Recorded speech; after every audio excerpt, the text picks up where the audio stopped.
Good evening. Good evening. Can everyone hear me? Yes. Great. Welcome to the New York Society Library.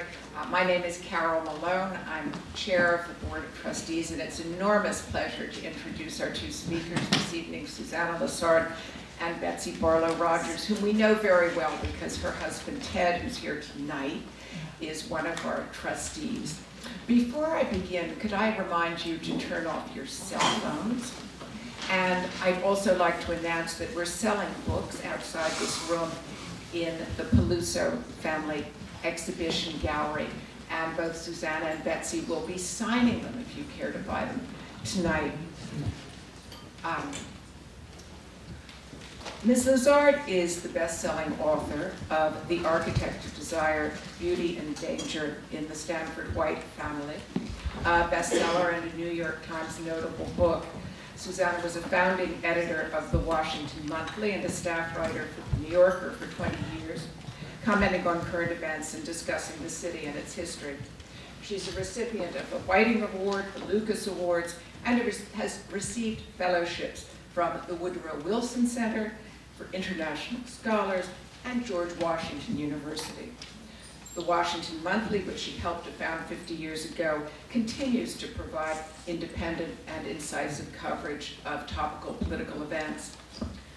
The Architect of Desire, part social history and part memoir, was a book in which Ms. Lessard describes the shadows cast by the life of architect Stanford White, her great-grandfather. Her current work of nonfiction, which she will talk about tonight, The Absent Hand, Reimagining Our American Landscape, has been recently described by Publishers Weekly as an elegant series of essays in which the author explores the American landscape as a metaphor for recent shifts in our national consciousness. Now, landscape is a word which comes immediately to mind whenever we think of Betsy Barlow Rogers. Betsy is the president for the Foundation of Landscape Studies. A native of San Antonio, Texas, she earned her BA degree from Wellesley College and an MA from Yale University in city planning. As many of you know, in 1979, she was appointed Central Park Administrator in the following year in order to bring citizen support to the restoration and management renewal of Central Park. She initiated the Central Park Conservancy, the nation's first public-private park partnership, which she led until 1996. And since that time, she's done so much. She's created the Garden History and Landscape curriculum at Bard Graduate Center and the Foundation for Landscape Studies. Betsy's the author of 8 books, many of which delve into the history of the green spaces of our city, from the days when it was primeval forest until the present. Betsy has received so many medals, among them the Rockefeller Foundation's Jane Jacobs Medal for Lifetime Achievement, the Preservation League of New York State's Pillar of New York Award, and the New York Botanical Gardens' rarely conferred Gold Medal. And as I said in my introduction to Betsy's talk last year, and I hope I won't bore those of you who were here then, she always puts me in mind of the girl in the story by the Edwardian short story author Saki, also known as H.H. Munro, in which a little girl who wins so many medals that when she goes out for a walk in the park, her medals cling together and she's swallowed by a tiger. He wanted to eat them.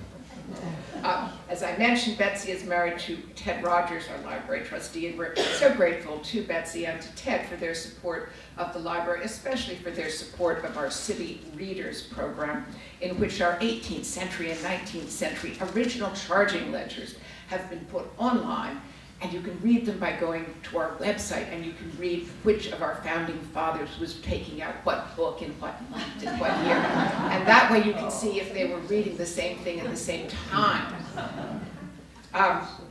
I have, before we start, I have for Suzannah and for Betsy a question with which to begin our talk tonight.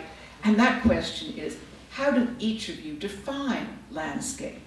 So please join me in welcoming Suzannah Lessard and Betsy Barlow Rogers.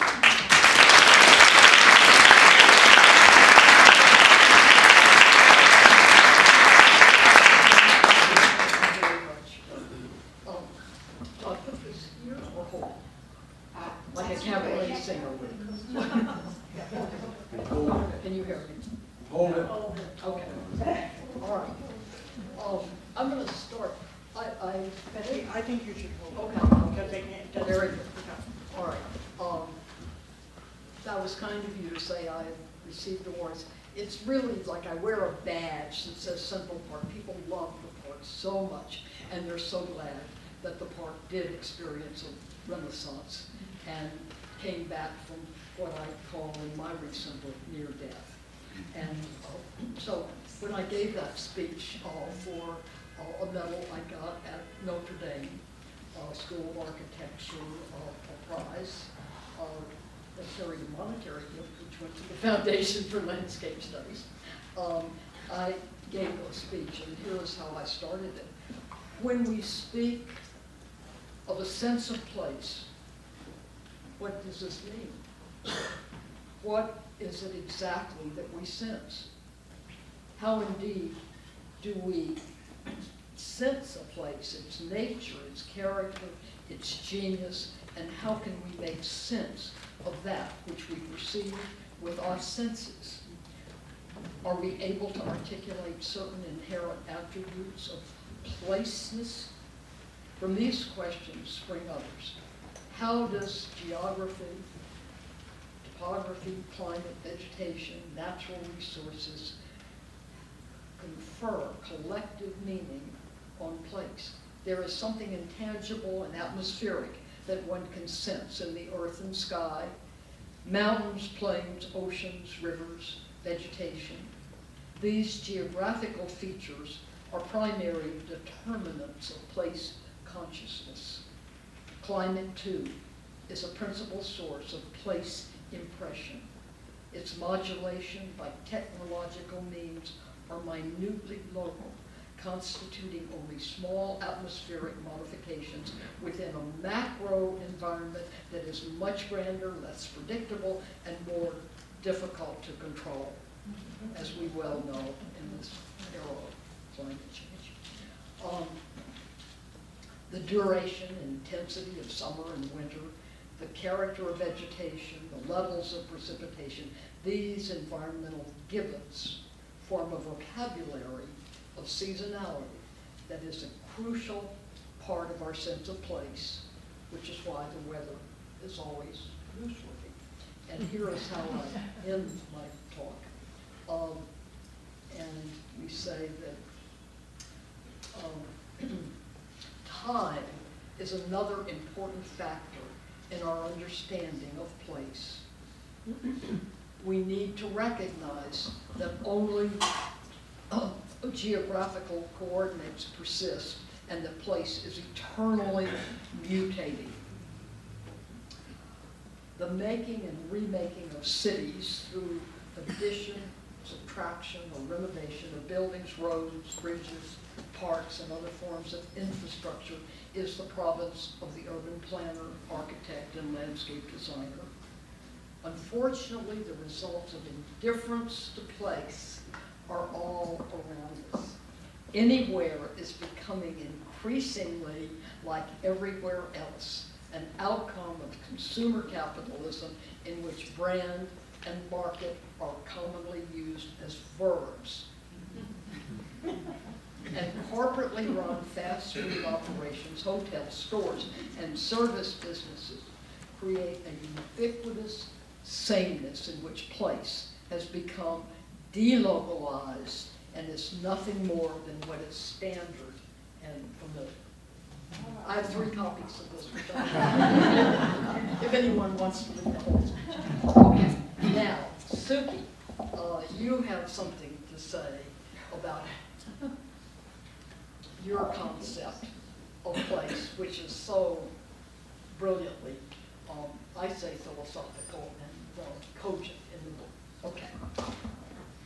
Well, my sense of landscape comes purely from myself and as a writer and as an observer. But it originated, as does so with so many of us, in childhood. There really was close on a pretty mystical component to that. That grew into what I can see in retrospect was romanticism later. And throughout all that, throughout my life, I would say landscape was always very important to me. If I were writing a piece, if there was a way to start with place, I would. But when in the 90s, I sensed that the meaning of place had changed, and not necessarily when it had physically changed, that places that were actually the same as they had been and loved didn't really mean the same thing, and I couldn't put my finger on it. I really needed to probe that. And I did that by traveling, going to a lot of places, digging down, asking questions, what really is going on here. And in the course of doing that, I had to challenge all of my preconceptions about what landscape was, including these landscapes you're describing, which I had always thought of just destroyers of landscape, not as even landscapes themselves. But this was a whole new level. And as I did this, one of the things I resisted was the economic interpretation. And the reason for that was that it seemed too reductive. It was powerful, it was important, but it left too much out. Finally, in the end, I did have to adopt that. So the reason is I found, and I use the word work instead of economics because it's a more humanistic word. Landscape is nothing if not humanistic. So I'm going to read just a short section here in response to Betsy's reading. We have a call and response here. Yeah, it's a conversation of reading. Landscape is what arises from the hand of work as we make our living on the planet and our relation to one another as we do so. The hand of work creates in terrain a kind of syntax and arrangement of interrelating parts, a composition that has a human meaning that is always in part beyond words. Landscape is the work of art that results from this collaboration between man and that which has been provided, the raw environment, something that comes from beyond us. There is always in landscape the inexplicable shock, the wonder of our appearance here to begin with. In the first place, landscape always incorporates shifting layers of human meaning, some purely personal, sometimes strangely close to the hidden springs of personhood, some familial or communal, some cultural or regional, but always, ultimately to my mind, even when landscape invites us to solitude, it recalls our profound social connectedness, a sense of our lives together. The greatest power of landscape is that in expressing our collaboration with the physical world, and in that with each other, it becomes the armature of our common interior life, our most social dimension. This is the ultimate, most profound value of landscape to me. Now, do you all see why I suffering a great attack of writer's envy. And you're pretty eloquent. In an email, you suggested this as another topic for us to discuss. Landscapes, this is what you said, landscapes hold history for us, but our interpretations of history change.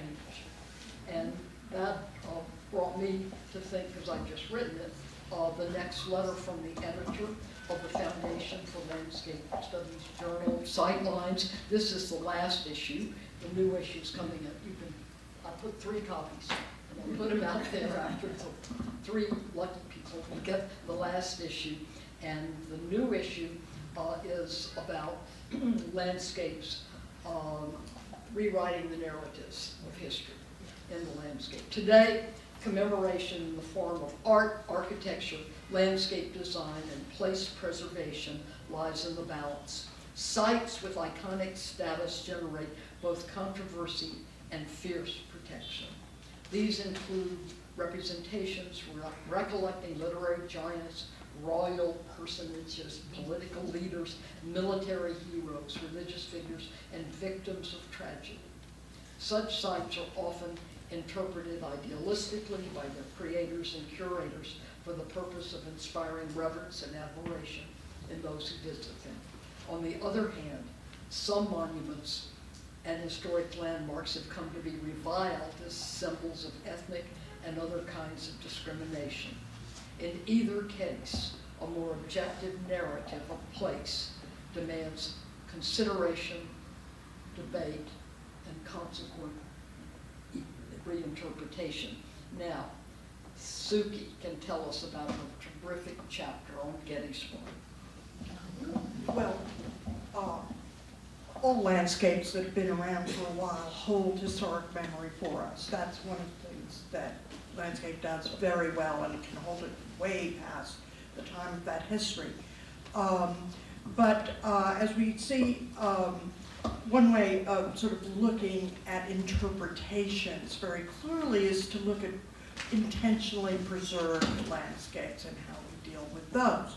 So when the Park Service, or United States Park Service, took over the Civil War battlefields, which was at the beginning of the century, before it was sort of impromptu groups were preserving them, and they were our first preserved landscapes, they left out slavery in the curatorial treatment.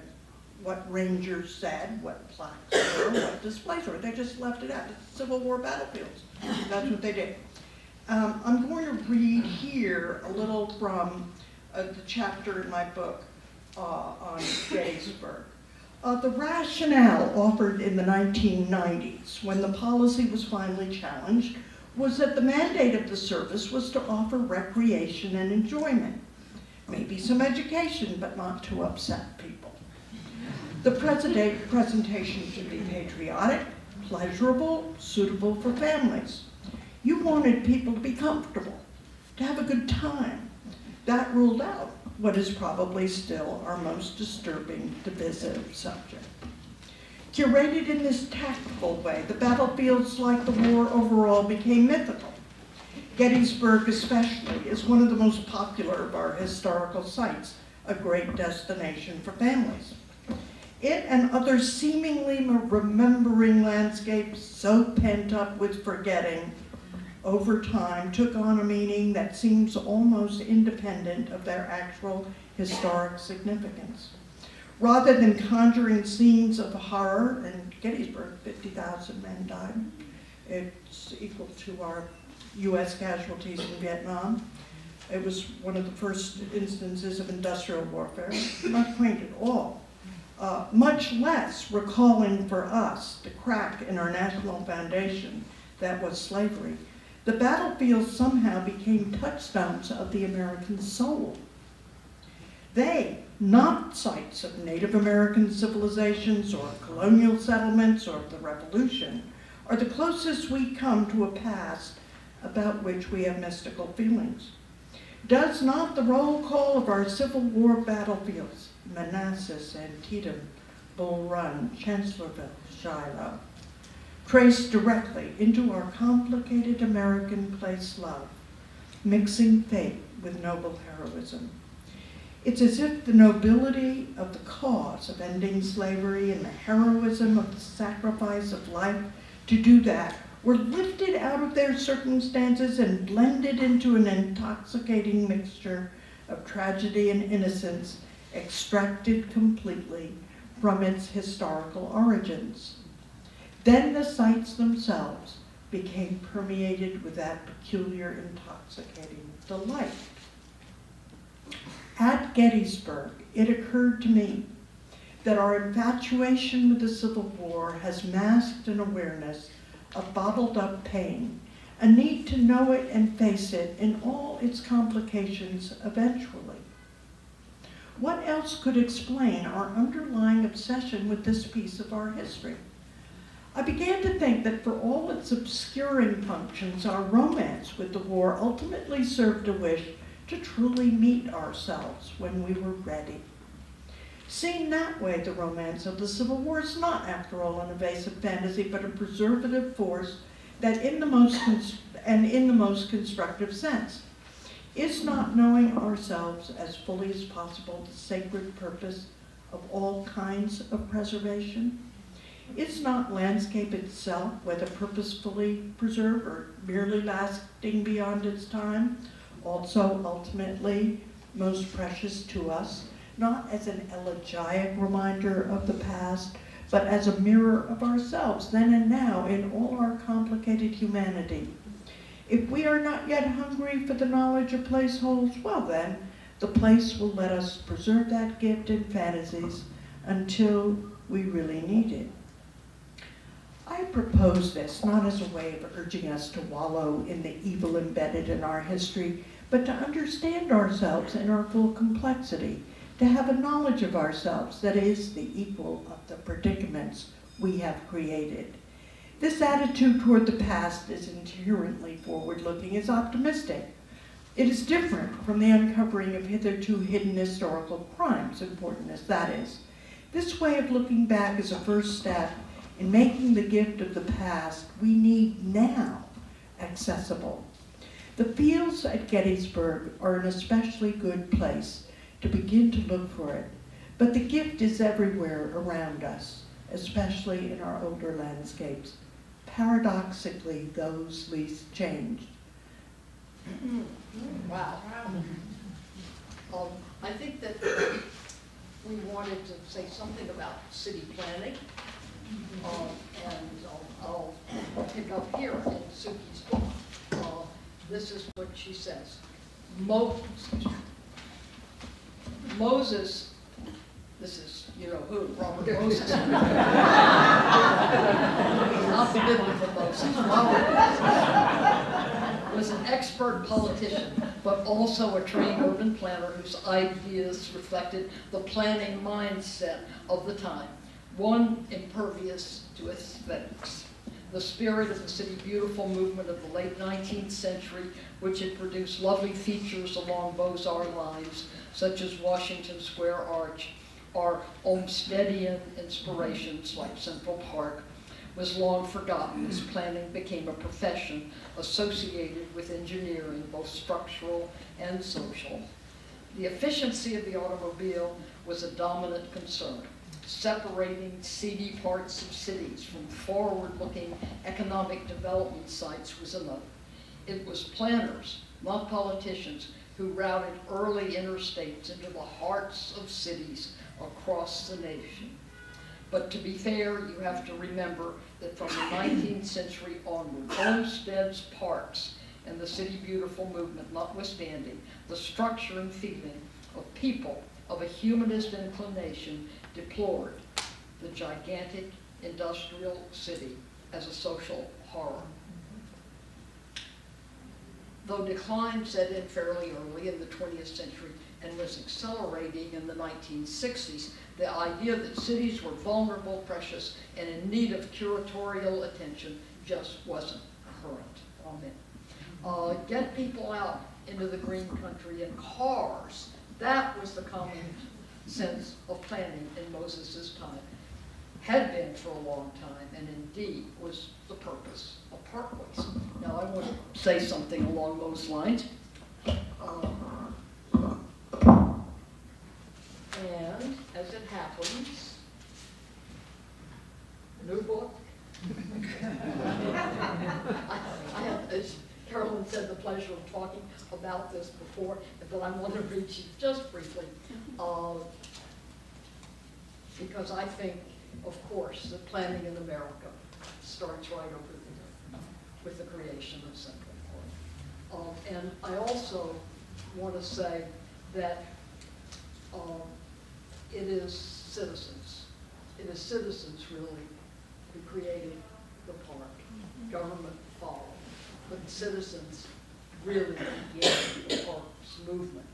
And Centurions know well, William Cullen Bryant, in 1844, this poet and newspaper editor encouraged the establishment of the kind of park that would satisfy the ambition of civic-minded New Yorkers who wish their burgeoning metropolis to emulate great European cities in this regard. Yet, unlike the old world parks, which had their origins as the domains of kings and princes, and in spite of the fact that some proponents were initially uneasy over the proposed admission of the hoi polloi, the New York park was intended to be a people's park for all classes of society. In promoting this democratic objective, Bryant suggested that the forested area known as Jones Wood, 140-acre parcel bounded by 66 and 75th Street between 3rd Avenue and the East River, would make an ideal location. I won't go into that. We know that central, they wanted to save that for the commercial interest, building up of the piers along the East River as well as the Hudson. Anyway, the Central Park, which was named so because it's around the Central Reservoir, which was, we won't go in, I could keep being Professor Rogers, that's the rule. Staying with my theme of the citizens. On the heels of Bryant's advocacy, after returning from a trip to England in 1850, Hudson River Valley nurseryman turned landscape designer Andrew Jackson Downing also proposed the creation of a public park worthy of the citizenry of the metropolis in the making. In his magazine, The Horticulturist, Downing touched the tender nerve of his American readers' cultural inferiority complex with these words. What are called parks in New York are not even apologies for the thing. They are only squares of haddocks. A year later, outspoken newspaper editor, politician, and social reformer Horace Greeley announced in his New York Tribune, "The parks, squares, and public gardens of London beat us clear out of sight." So,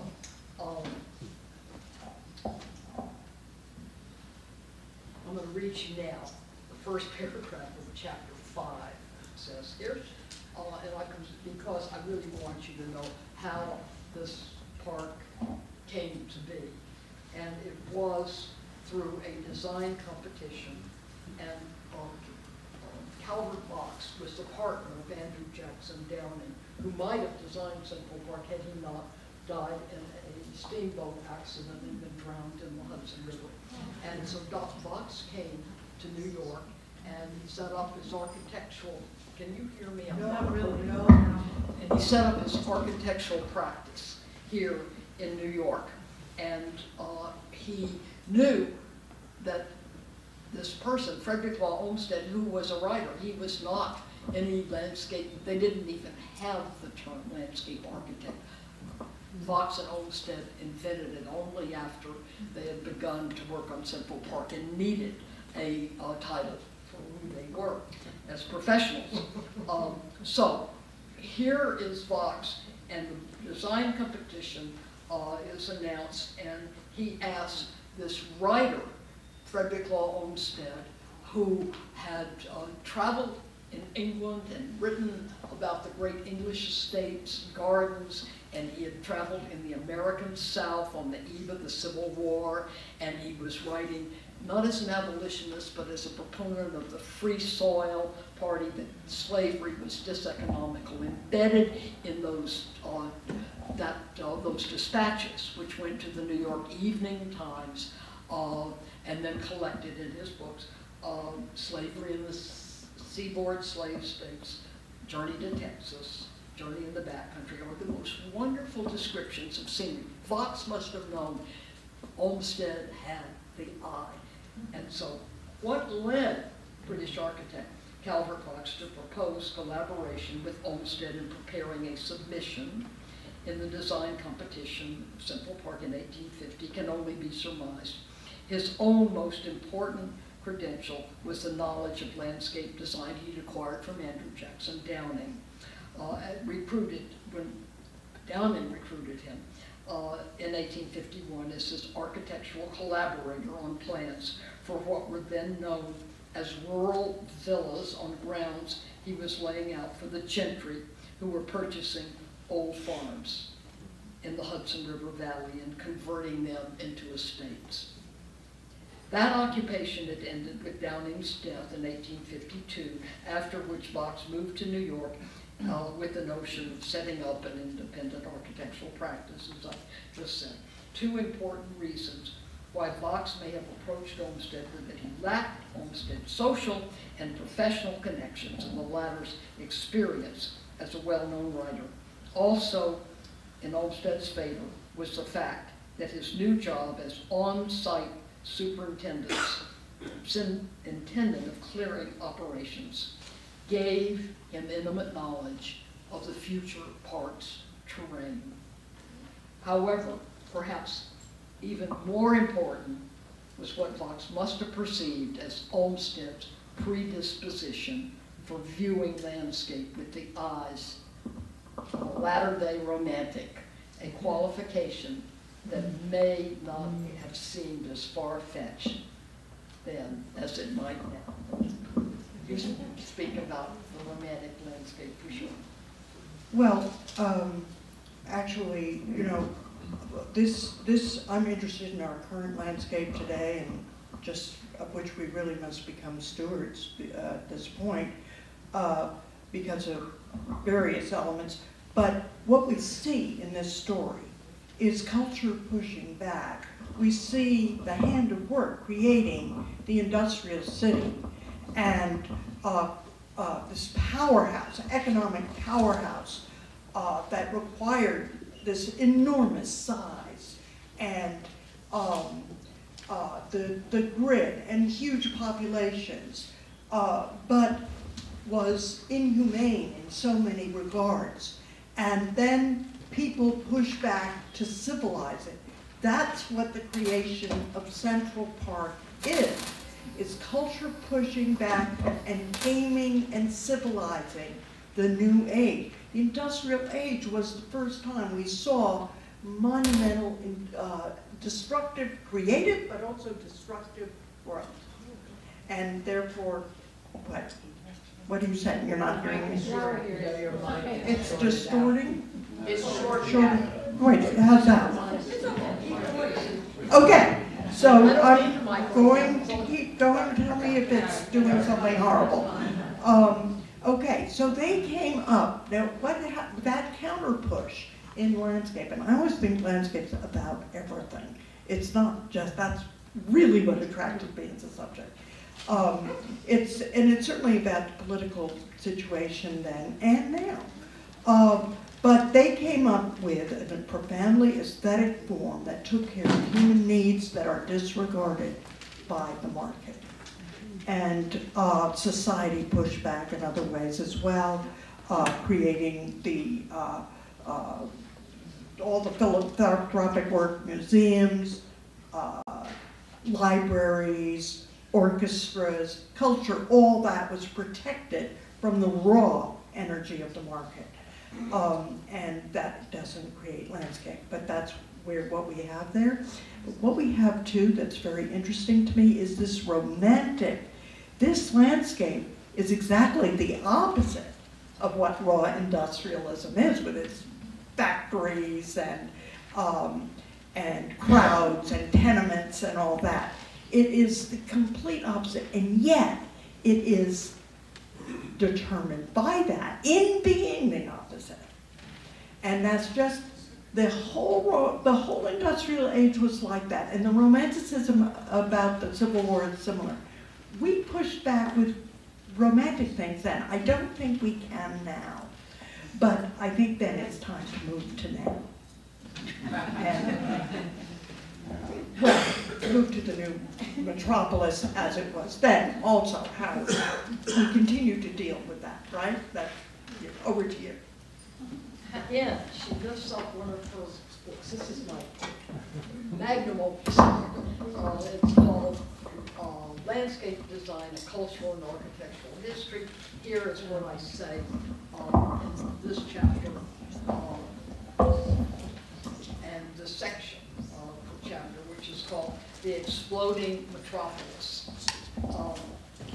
As walled cities became things of the past after the formation of nation states, and as industrial technology provided means of transportation that effectively shrank distance, making it possible to commute between widely separated places of work and home, the spatial envelope of cities became greatly enlarged.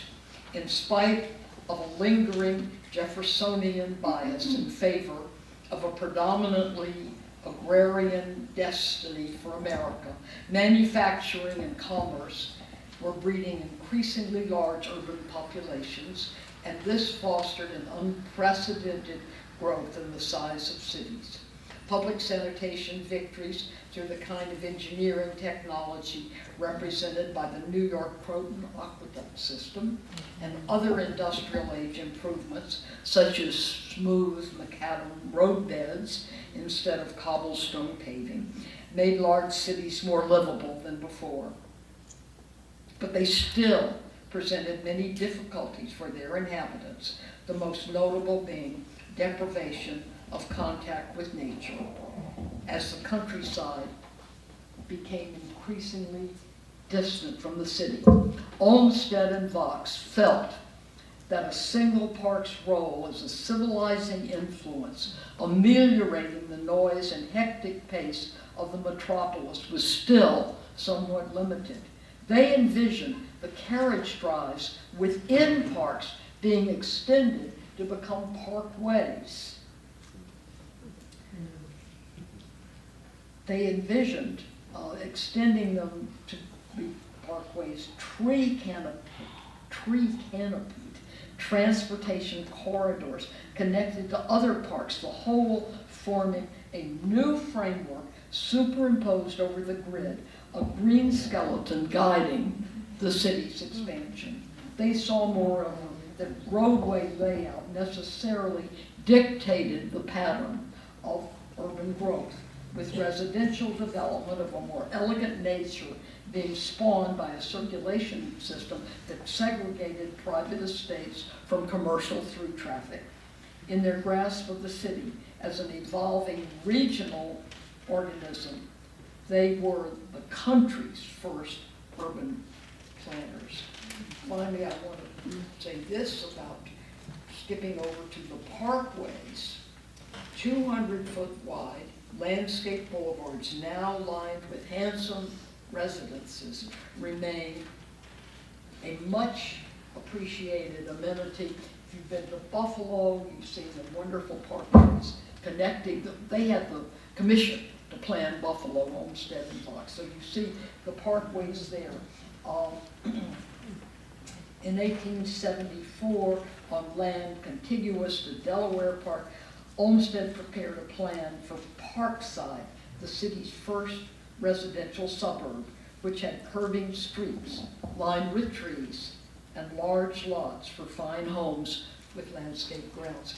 We don't have time to talk about Olmsted, the design for Riverside, Illinois, outside of Chicago, you're nodding your head, and also how modern planners back in the, let's say, the 20s or even earlier with Forest Hills Gardens, and then also Sunnyside in Queens and Radburn, New Jersey, how these were the first suburbs designed for the motor age, and they had communal green space, and the cars were on the back side, the alley side. I mean, it's really wonderful examples of an attempt to actually plan for the motor age. And so what happened?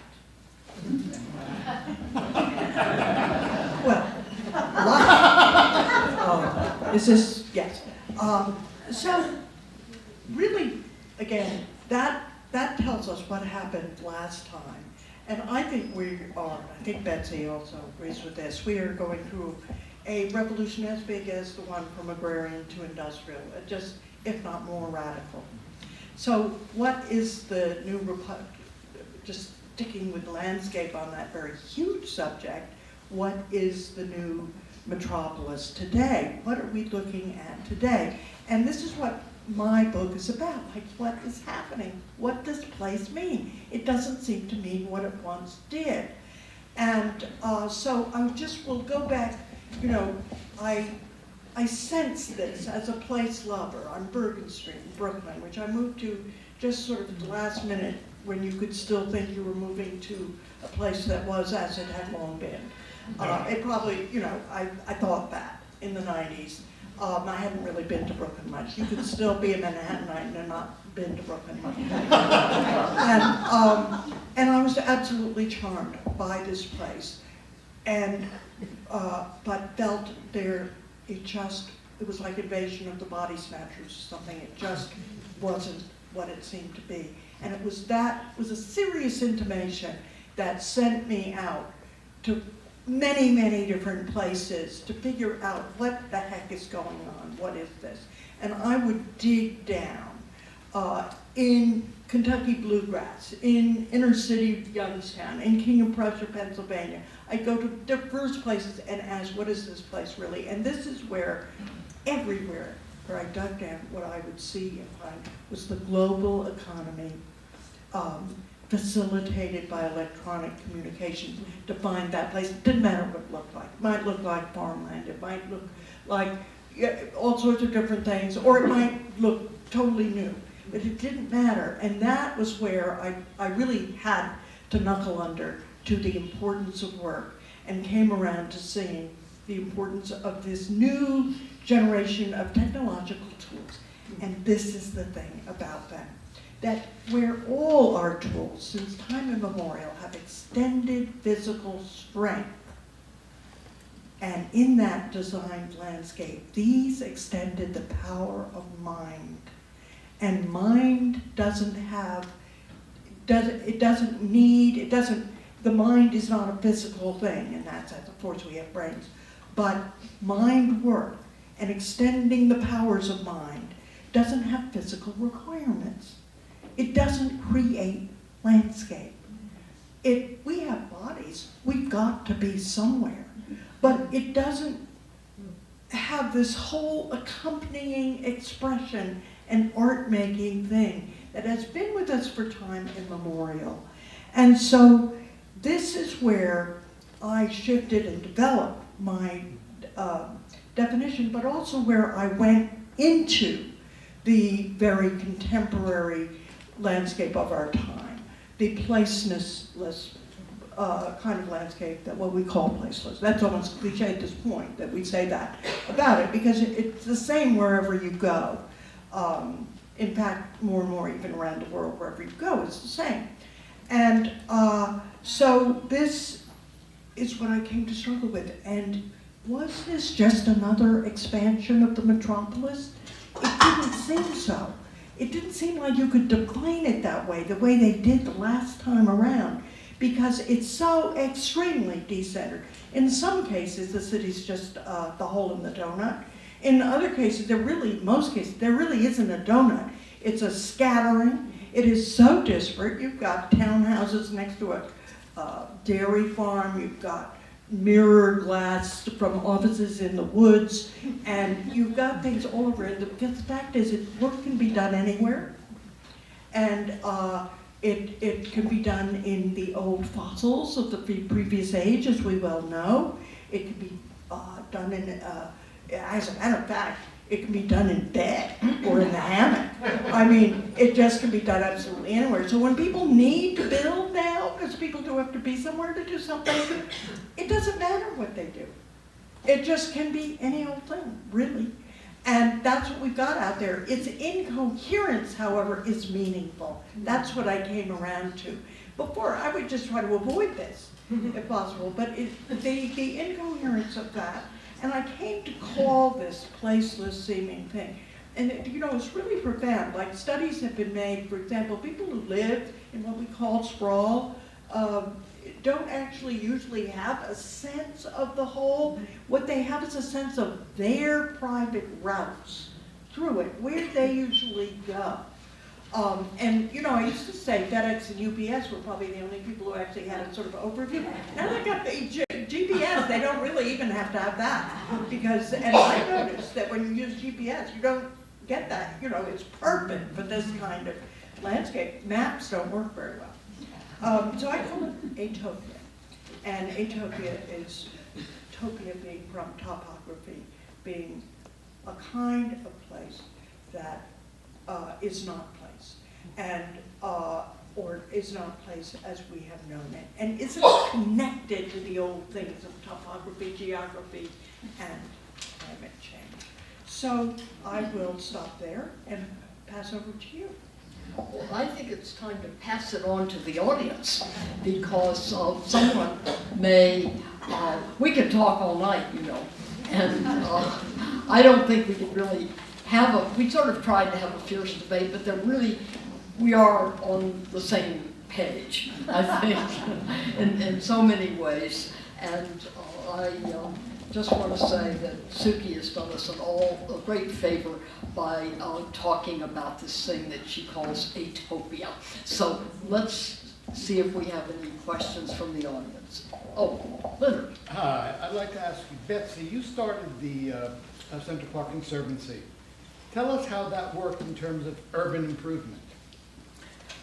Well, remember that when I read you just a little bit about William Cullen Bryant and Andrew Jackson Downing, how, of course I go back to Central Park always as an example, but that was started by citizen effort, and the Central Park Conservancy is, I'm very proud actually to say, it's the first public-private park partnership. And I am proud also I coined the word conservancy in relationship to park preservation. We have the Nature Conservancy, but it's the first time that word conservancy was used in this way, because actually it was a New York Times reporter that I was taking around the park in the very beginning when we were trying to create this organization in 1980.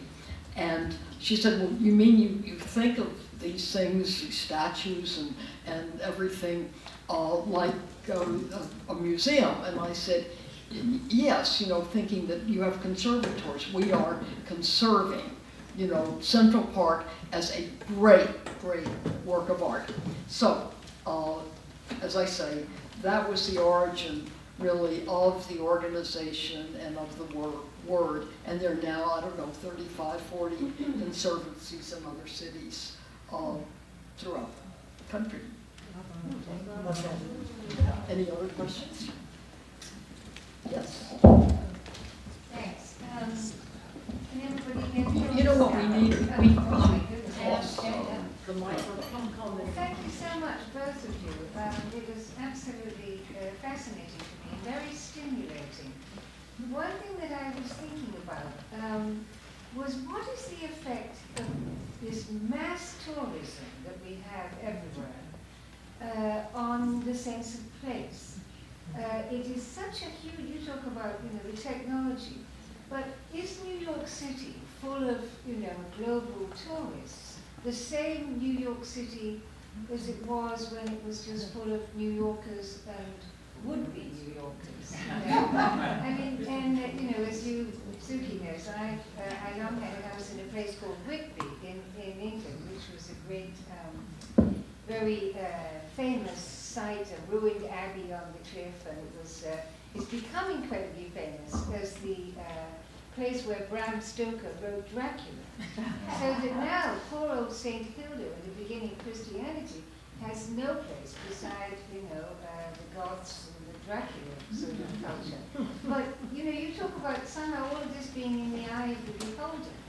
People don't go places. Well, why do they go places? What is it that draws them to places? And what do they see? And how does it affect us, who have lived here for a long time?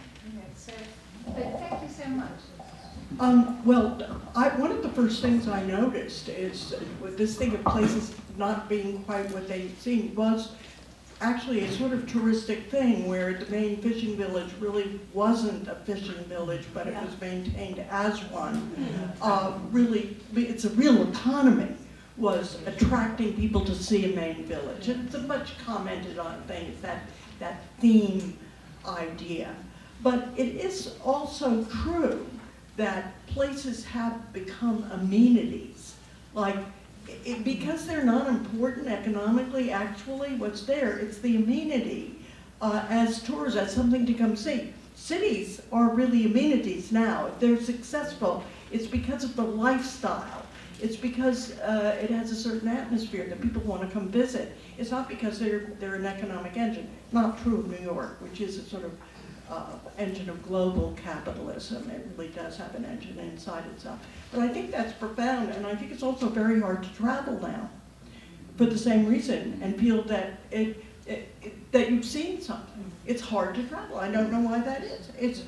It's actually, in some ways, more interesting to stay home and try to figure out what home is. We mentioned Robert Marcy's, there's Jane Jacobs, and there is now the kids who grew up in the suburbs. They've rediscovered the city. Suzanne. Suzanne, would you address what kind of a place is Hudson Yards? Well,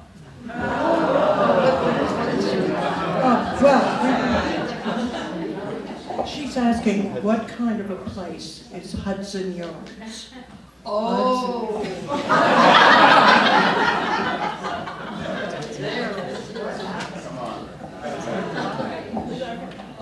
Well, I would say this, that this age, because it's not physical, actually hasn't manifested physically that much. And this city, which is a sort of command center of global capitalism, to use Saskia Sassen's term, remained much as it had been. We are now seeing finally a physical representation of that. Eventually it's showing up. And that scale, that's a new scale. That is not, the World Trade Center actually was the new, this all started really back in the 70s. It's a completely new scale. The other thing is, it's got nothing new to offer. It's got these franchises. That's essentially what's there. And I think it's important, the other thing we're seeing are these very high residential towers going up that are there for people to use for 2 weeks out of a year. They're going to be mostly there for the globe-trotting billionaires of the global economy, which means, I mean, this is the signature of our skyline. Is that? Now, that's a kind of, we can be horrified by that, but it is what is. I mean, what I'd say, you have to sort of go past your horror and try to get what in heck does that mean. It's, we're only now beginning to see it. What do you think? Well, I think we need another question, but I think it's money. I think it's money laundering.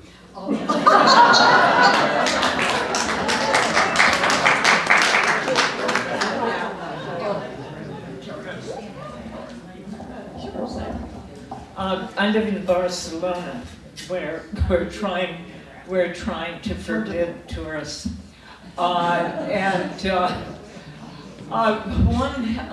of the things I've seen, and I thought I'd put it into this discussion, is that cities, what tourists do is they demand their image of the city be fulfilled.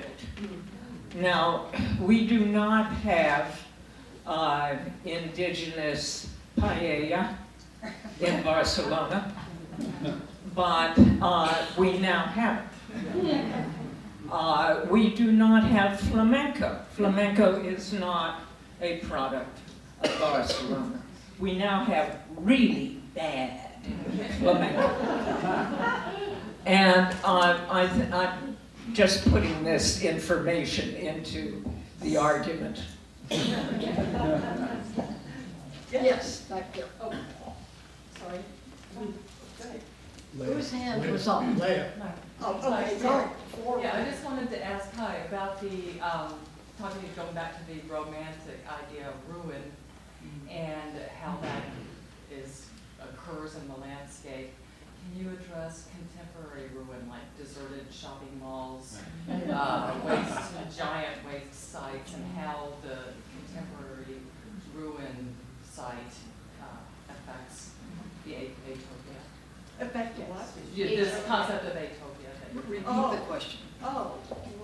No, I don't want to repeat because I had, or you repeat and then. Oh, and- shall I No, repeat you the repeat. question? You repeat the question. She's talking about contemporary ruins like abandoned shopping malls, the ruins of Atopia.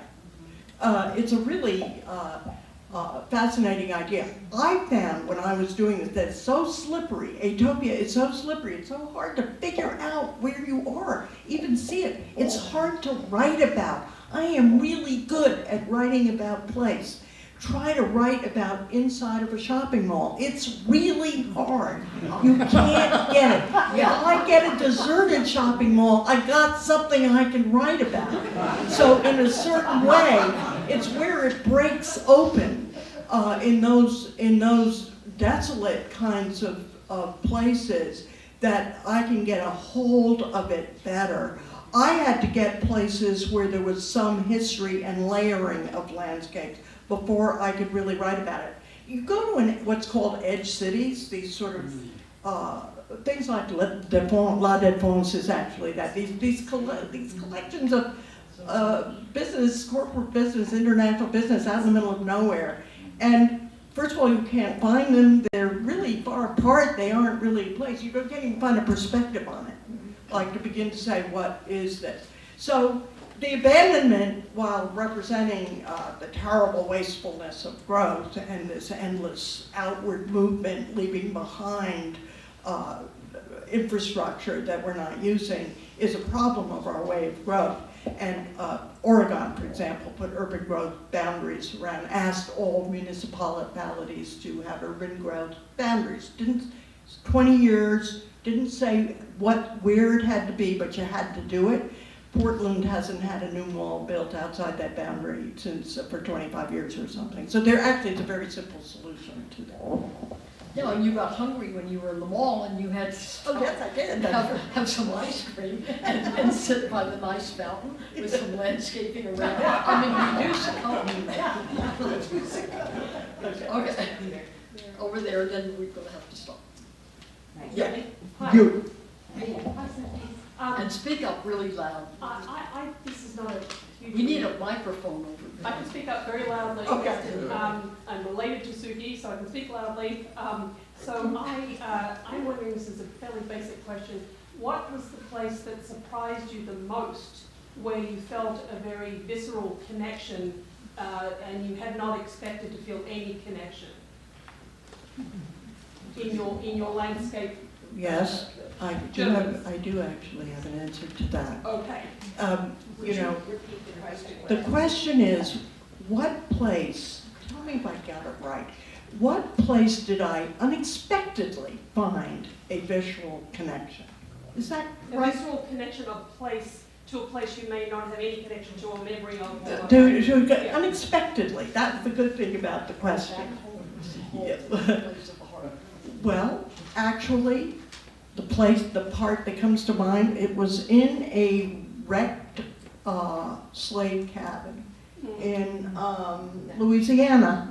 I'd gone out looking for, they're disappearing now. They were sharecroppers cabins after they were slave cabins, and I did a whole thing in Natchez and a whole thing about the Antebellum Mansion and how we curated, how our new preservation has to do something rather different. And I wanted to see those, and I went over there, and I couldn't find them. And some young guy from Iowa had taken over the plantation, he wasn't there, and there were these jungly growths of trees, and then the cotton fields out there, and then I saw that inside these little mounds of trees there was something, and it was these wrecks, these just wrecks, and I climbed into the wreck of a slave cabin which had been a sharecropper's cottage and then was just sort of occupied by kids. You could see there was the Bud Club or something. And it was just a place. It was just, I expected some big marl thing or something. It was just, there was a sunspot on the floor, there was a window, it was quiet, and there's just that eternal thing we find about place, that we find about home. There are no words for it. You just say, what's that? I think we've got to wrap up, but another one is Truth and Consequences, and that cabin too. Oh, yeah. That's another very revelatory description of your book. Okay. Okay, well, I hope you'll all buy